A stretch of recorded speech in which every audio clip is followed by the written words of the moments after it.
নমস্কার, আমি শ্রাবণী। আমি আজকের আবার আপনাদের কাছে চলে এসেছি আরেকটা নতুন ভিডিও নিয়ে। সেটা হচ্ছে পাবদা মাছের রেসিপি। পাবদা মাছ সর্ষে দিয়ে পাবদা মাছ, সর্ষে বাটা দিয়ে পাবদা মাছের ঝাল। তার জন্য পাবদা মাছগুলোকে ভালো করে ধুয়ে নুন হলুদ মাখিয়ে নিয়ে ভেজে নিচ্ছি। একটা অ্যালুমিনিয়ামের কড়াই সর্ষের তেল নিয়েছি, মাছগুলোকে ছেড়ে দিয়েছি ভাজার জন্য।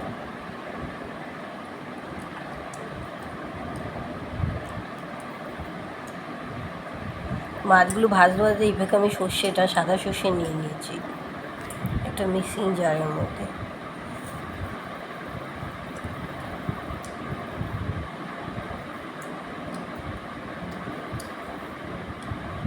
আর নিয়ে নেবো হচ্ছে কতগুলি কাঁচা লঙ্কা।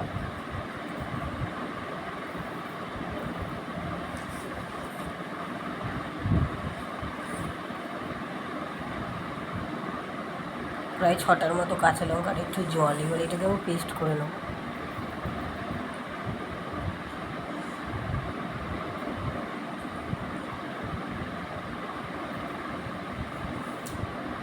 মাছগুলো আমার ভেজে তোলা হয়ে গেছে। এবার আমি যে পেস্টটা করেছি এই কড়াইয়ের তেলের মধ্যে, এই যে পেস্টটা আমার হয়ে গেছে, সাদা সর্ষে পেস্ট আর লঙ্কা পেস্ট, এটাকে আমি দিয়ে দিচ্ছি।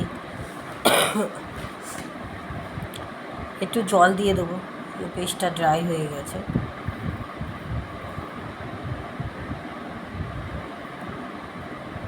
জারের মধ্যে যে জল নিয়ে একবারে ঢেলে দিয়েছি, যে মিক্সিং জারের মধ্যে লেগেছিল অনেকটা সর্ষে।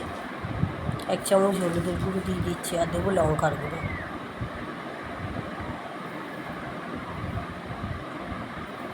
লঙ্কার গুঁড়ো দিয়ে দিলাম 1 চামচ।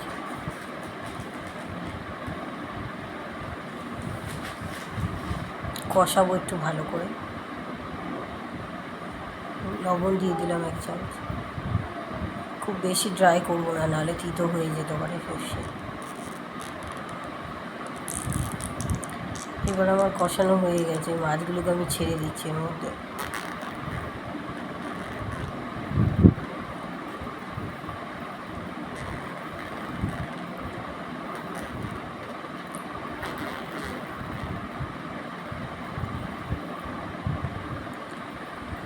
আমার সর্ষে বাটা দিয়ে পাবদা মাছের ঝালটা প্রায় রেডি হয়ে গেছে। নাড়িয়ে দিতে হবে একটু। এই যে রেডি হয়ে গেছে। কেমন লাগলো জানাবেন। ভালো লাগলে লাইক করে, কমেন্ট করে, সাবস্ক্রাইব করে দেবেন।